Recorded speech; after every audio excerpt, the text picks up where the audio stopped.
हमेशा से ये सुनते आए हैं कि जातिवाद में जो ऊंची जाति के लोग हैं वो नीची जाति के लोगों को, दलितों के साथ बहुत बुरा व्यवहार करते हैं।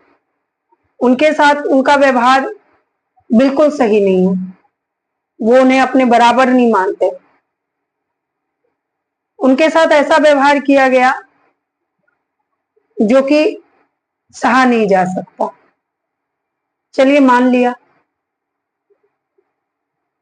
कुछ चीजें इतिहास में होती हैं, पर जरूरी नहीं है कि वो चीज आज भी लागू हो। आज के टाइम में अगर आपको सब कुछ बराबरी का मिल रहा है तो आपको उसका सम्मान भी करना चाहिए। 100 सालों के इतिहास को लेके बैठने से हमेशा कुछ नहीं होता। हाँ, उसके मर्म पर जाइए और जरूर जाना चाहिए। आज की कहानी भी कुछ इसी रूपरेखा के आसपास है। ऊंची जाति नीची जाति को दुख देता है, लेकिन तब क्या हो जब खुद दलित ही दलित का दुश्मन बन जाए। इसका कोई इलाज पता नहीं। आज की कहानी एक सच्ची घटना है जो कि मैं आप सभी के समक्ष रखती हूं। उससे पहले नमस्कार, प्रणाम, आदाब, सत श्री अकाल। मैं रश्मि आप सभी का स्वागत करती हूँ सुनो रश्मि में।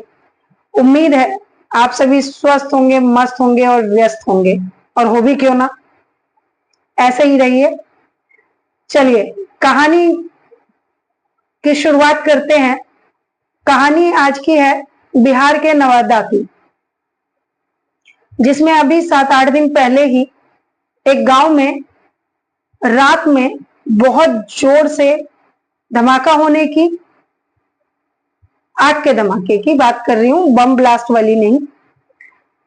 बहुत तेज रोशनी लोगों के, आसपास के लोगों की आंखों में पड़ी और बहुत जोर से सबके रोने की आवाज आ रही थी। सब परेशान हो गए, आसपास वाले भी भाग के आए। जब भाग के आए तो देखा कुछ घरों में आग लगी हुई है। अब वो कुछ घर 80 कहता है, कोई 82 कहता है, कोई 86 कहता है, कोई 72 कहता है, लेकिन इतना है कि 50-60 से ऊपर घरों में आग लगी। और ऐसी स्थिति में लगी जब शाम को सब अपना, रात में सब अपना अपना खाना बना के खाने के लिए शायद जा ही रहे थे, किसी ने खाया भी नहीं था। कुछ दबंग लोग आते हैं और उन लोगों को घर से बाहर निकालते हैं, जो लोग घर में रह रहे थे, और उनको निकालने के बाद उस घर में घास फूस के घरों में आग लगा देते हैं। अब आप भी सोचेंगे कि घास फूस के घर में आग लगा के किसी को क्या मिलेगा, तो मुद्दा है जमीनी विवाद का, और उसी को लेकर इतनी चीजें हुई। अब चलते हैं कि ये जमीन है किसकी और इसके कारण आग क्यों लगाई गई। वहां पर कुछ महादलित रहते हैं, आप समझेंगे। एक ऐसी जाति जो ऊपरी जाति कहलाती है, एक ऐसी जाति जो दलित कहलाती है, और एक ऐसी जाति जो महादलित कहलाती है। वहां पर महादलितों का घर था। वहां पर एक दलित, लोगों का ऐसा कहना है कि एक दलित पासवान, ननकू पासवान के द्वारा आग लगाया गया, ऐसा हर जगह सुना गया।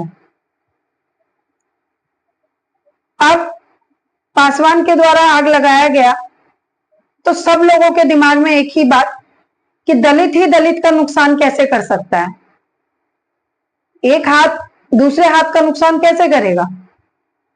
तब कहानी जो निकल कर आई वो कुछ ऐसे थी कि आज से करीब 70-80 साल पहले, 60 साल पहले, एक शहजादी थी, उनकी जमीन थी नवादा में। उन्होंने वो जमीन, कहते हैं ऐसा कि दान में दे दिया। अब दान में दिया, उसका क्या पेपर है क्या नहीं है, उसके डेप्थ में हम नहीं जाएंगे। वही जमीन पासवान का कहना है कि उसके दादा ने खरीदा, और उसकी पर्ची भी वो दिखा रहे हैं। इन लोगों ने कानूनी लड़ाई के लिए कोर्ट में अप्लाई कर रखा है कि हमें ये जमीन मिल जाए, ये हमारी जमीन है। पर वहां जो करीब 80-82 घर बसे हुए हैं, वो लोग कहते हैं कि हम जाएं तो जाएं कहां, और हमने ये जमीन खरीदी है।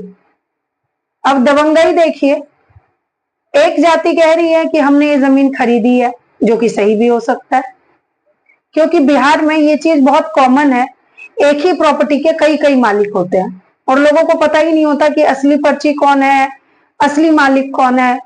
और इसका कोई, अगर आप कोर्ट में भी जाते हैं तो तुरंत आपको रिजल्ट मिल जाएगा, ऐसा नहीं है। प्रशासन के भी हाथ बंधे हैं, या प्रशासन का क्या है वो तो प्रशासन ही जाने।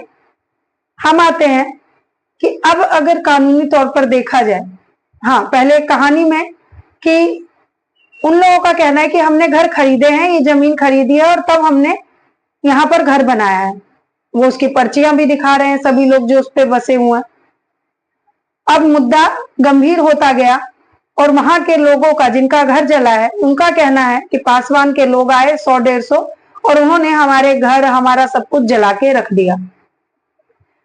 इसके बाद जब पासवान फैमिली से पूछी गई तो उन लोगों का कहना है कि नहीं, हमने किसी के ऊपर कोई भी ऐसा अत्याचार नहीं किया है, हमने कोई दबंगई नहीं दिखाई है, हमने तो कोर्ट का दरवाजा खटखटाया है, जिस दिन फैसला आ जाएगा उस दिन ये जमीन उनकी हो जाएगी या हमारी हो जाएगी। कहानी कुछ भी हो, मैटर कुछ भी हो, लेकिन आप समझ रहे हैं, एक दान दिए हुए जमीन से एक घर को जलाने तक की कहानी बहुत अजीब है। आज वहां के कई लोग ऐसे हैं जो बस बैठे हुए हैं। कोई ऐसी बूढ़ी है उसमें जिसने कभी पुराने कपड़े नहीं पहने, वो किसी के फटे पुराने कपड़े पहन के अपना टाइम बिता रही है। वहां पर कोई ऐसी है जिसको बच्चे को दूध पिलाना है, पर वो पानी पिला के बच्चे को रख रही है, क्योंकि खाने को कुछ नहीं। किसी के घर में दवाई जल गई, किसी में दवाई का पैसा जल गया, किसी के घर में बेटी की शादी का पैसा जल गया, जेवर जल गए, बहुत नुकसान हुआ है। और कितनी मेहनत से सबने सजोया होगा, वो समझने वाली बात है। पर अब इस पर कर ही क्या सकते हैं। एक जाति ही, एक दलित दूसरे दलित का दुश्मन कहला गया, यहां तो कोई सवर्ण था ही नहीं। और दूसरा, दबंगई तो है, अब किसकी दबंगई है ये तो वही जाने जो कर रहा है। बट यही आज की कहानी थी। उम्मीद है आप लोगों को कुछ कुछ तथ्य समझ आए होंगे। बाकी मिलते हैं अगली कहानी में, तब तक के लिए स्वस्थ रहें, मस्त रहें, अपना और अपनों का ध्यान रखें। धन्यवाद। अगर आप लोगों में से किसी के पास कोई भी ऐसी कहानी है जो आप चाहते हैं कि मैं सबके साथ शेयर करूं, तो प्लीज आप अपनी कहानी हमें कांटेक्ट करके मेल आईडी पर डालकर हमें भेज सकते हैं। उस कहानी को हम सबके साथ साझा करेंगे।